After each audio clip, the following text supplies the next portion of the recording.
miss. We're going to take a break. And again, if you want to call in, I'll be talking to you all in a little bit, and you can ask me whatever you want. It can be Ask Angie. It can be Ask Stephen and Jennifer. The number is 303-477-2473. I want you to be inspired. I want you to feel there's hope, and I want you to maybe have a giggle, especially at Paul's expense. We'll be right back. You are listening to The Good News with Angie Austin on 810 KLVZ. Join the program by calling 303-477-2473. Do you have a loved one in prison or jail? Maybe you're just curious about what really happens inside those prison walls. Then make sure you tune in to Unchained Angels every Tuesday and Thursday at 5 p.m. on KLVZ. My name is Matt Sowash, and I'm the host of this show, along with Skip Starr and Clarence Jones. We're three guys who have actually served time behind those walls. So listen in on Tuesday and Thursday at 5 p.m. to ask your questions about prison life on Unchained Angels on KLVZ 810 a.m. As a dad, you'll probably spend years teaching your son how to hit a baseball, how to throw a tight spiral and hit a receiver, how to hit the strike zone. But the question is this: how much time will you spend teaching him what not to hit? Teach your son early and often that all violence against women is wrong. For tips on what to say, visit endabuse.org. Brought to you by the Family Violence Prevention Fund, the Waite Institute for Violence Prevention, the Ad Council, and this station. Join Bob Duco for Defending the Truth. Most people are less objective than they really like to think that they are. I don't know that I want to apply that across the board, because I think that there are a lot of things in life that we have a desire for one thing to be true, and the facts compel us to accept that that's just not true. Whether it's, I just don't want to believe that my father is an alcoholic, if you will, but I look at the evidence and I'm forced to accept this is not my dad, really. But I'm just saying, the person who sees anything in life that I really don't want this to be true, but the facts compel me to accept the truth. So if we do have a measure of objectivity that goes against the grain of what our desires and emotions are. We do that in various things through life. I agree with you. A lot of people are in denial to that because what they want to believe is true is what they actually believe. But, there are some people out there that say, I don't want to believe that there's really a hell, but I look at Scripture and I have to accept that that's true. Or I don't want to believe that this is true, but the evidence seems to tell me it is, therefore I have to change my thinking. I mean, there are some people out there like that. Defending the Truth with Bob Duco. There is no other program quite like it. Weekday mornings at 11:30 on the place where the love of Christ lives. 810 KLVZ. Testimonies of faith and hope. The Good News with Angie Austin on 810 KLVZ, where love lives. Oh, that's so cool to be in a station where love lives. Who doesn't want to live there? I want to live where love lives. If you want to call in, I've already got Bear on hold. I like that name, Bear. Don't you like that name? I love it. I love it. Bear's on hold. So Bear will be with you in a bit.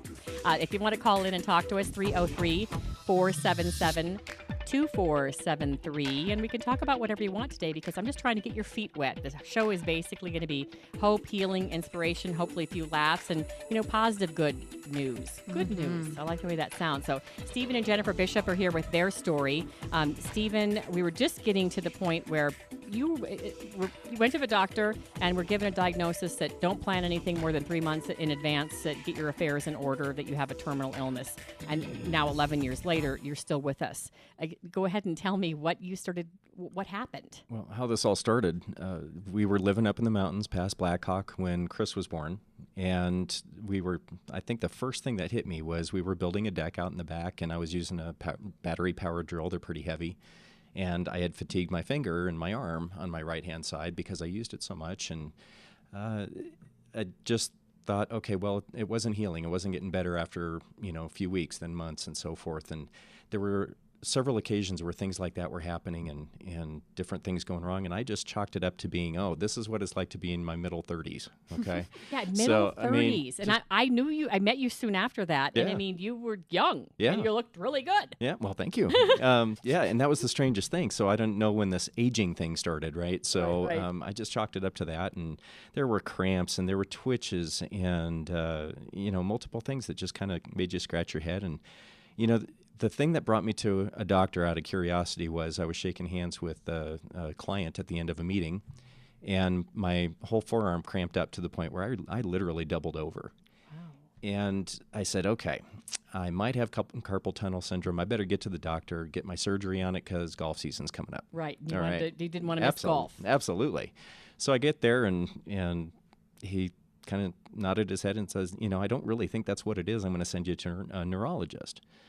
Okay. And again, I didn't really know what was happening, and just thinking, okay, well, I got to get this fixed. A neurologist has some nerve damage to fix. And literally in the middle of the examination with my first visit to the neurologist, he said, what kind of insurance did you say you had?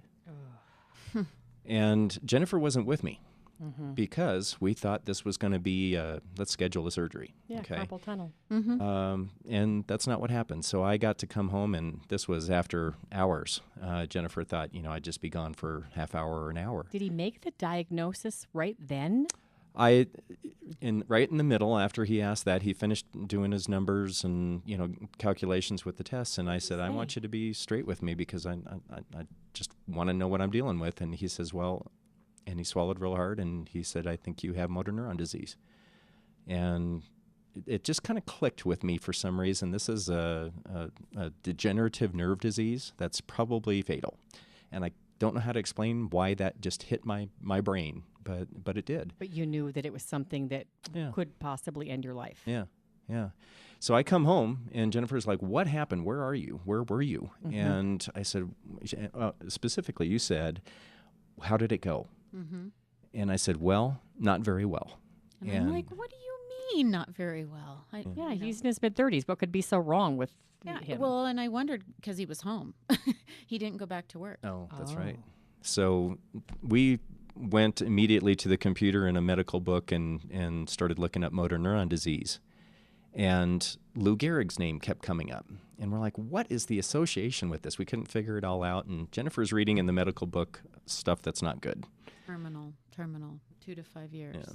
And the doctor, you had said this in the very beginning. He literally said, you've got 2 to 5 years left to live. Get your affairs in order and don't plan anything more than 3 months in advance. And you've got a toddler at home.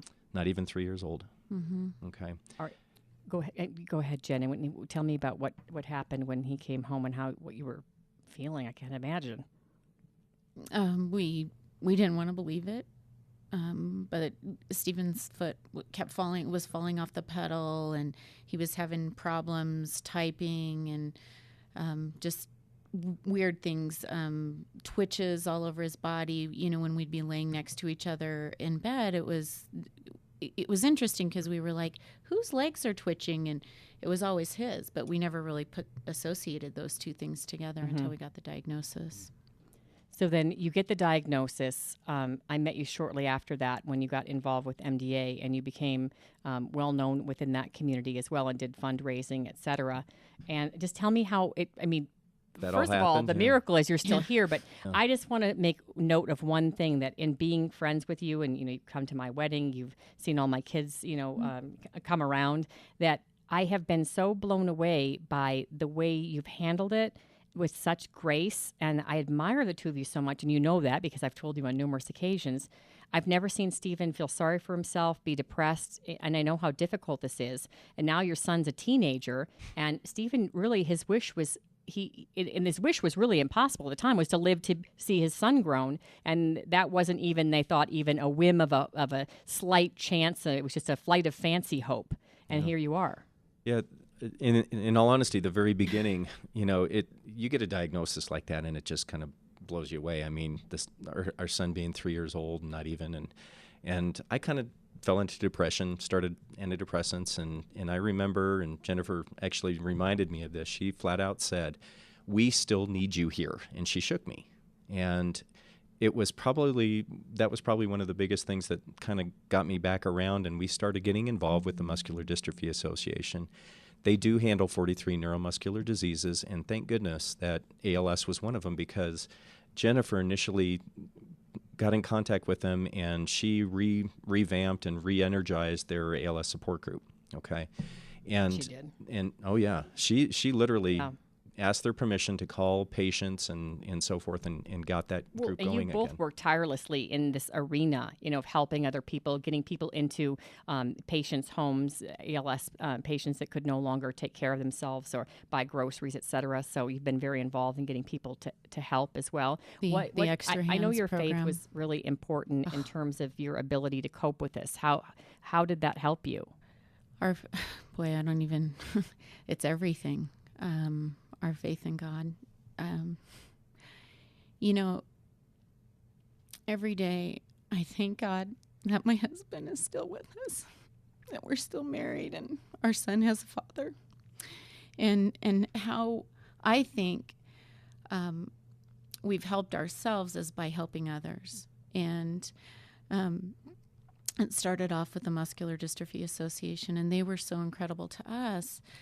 And what I found was when we were helping other people, it was helping us. Mm. And I know that's what God, through God, all things are possible. And when Philippians 4:13. You got it. Go ahead, sorry. And we were so blessed to have the time with Muscular Dystrophy Association and being on the National MDA Telethon. I remember Jerry Lewis, when he met you, when he took you out on his boat, and I'll never forget that Stephen was doing so well, as he has done so well. He's still walking, he's still talking, he's still eating, he's still golfing. And Jerry Lewis said, I'm going to have you re-diagnosed. I'm going to send you to my doctors. Mm-hmm. And they indeed came back and said, what? Yeah, well, we went down to Houston, Texas with Dr. Appel and had the same tests done over again. This would be the third time being diagnosed in 2003. And he literally said, I'm going to hate to make this phone call to Jerry, but you absolutely have ALS, and it's just a slow progression. So I have to say, we always feel blessed because we've been dealing with the slow progression all along. Initially, we didn't know that. Right. Initially, so talk you about thought testing you had our faith and testing where we were at.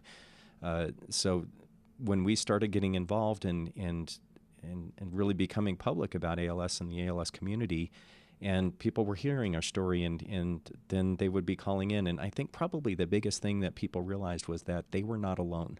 Mm-hmm. Okay? Mm-hmm. And that's what we're all about, isn't it? We just want to know that we're not alone. We're not the only people going through something. And that's what fed us. And so we would be able to share our story, and we would get feedback that it made sense to people. And it was just this community that helped so dramatically with how we went through the disease process. Well, and not just you giving letting people know they weren't alone, but giving people hope. Yeah. That you guys have helped so many people in the ALS community and in MDA as well. We're going to take callers in just a minute, and again, if you want to call in and talk to us, talk to Stephen and Jen, because Stephen's doing so well and he's so healthy, and you're still golfing, aren't you? Yeah. Oh, my goodness. That's amazing. Yeah. It's truly a miracle. The phone number to call in is 303-477-2473. And, Paul, we have two people on hold right now, Bear. And then I see here, is this Shelley from Minnesota? Yes, it is. Oh, my goodness. I think this is my junior high school friend. If it is, I'm going to flip my lid. If that's Shelley from Minnesota, who I went, oh, my goodness. Shelley, if that's you on hold, please don't tell any stories about me in junior high. We'll be right back. You are listening to The Good News with Angie Austin on 810 KLVZ. Join the program by calling 303-477-2473. When a mercy ship is in port, thousands of the world's poor receive life-saving operations and care free of charge. Right now, there's a critical need for doctors, nurses, and other medical professionals to volunteer on board. You can have a part in serving others significantly in West Africa. Become part of our Mercy Ship's volunteers. We're ready to put you to work. If you're a medical professional, find out more at mercyships.org. Be a face of mercy. Break free from the bondage of sin and live with the grace of Jesus Christ. Stop living under the microscope of the law and be free to love and live in the way Christ called us. Join Dr. Ralph Arnold of Calvary Community Church for Bible Line, Monday through Friday at 6 p.m. on the place where God's love lives. 810 KLVZ. Shalom, this is Michelle Rowe. Please join my husband Paul and I for Shema Yisrael 7 Ministry, where we dive into the Hebrew roots of the Bible and end-time prophecy to stand with Israel and ultimately realize our need for Yeshua Jesus, who is our salvation. So listen to Shema Yisrael 7 Ministry every Sunday at 9 a.m. on AM 810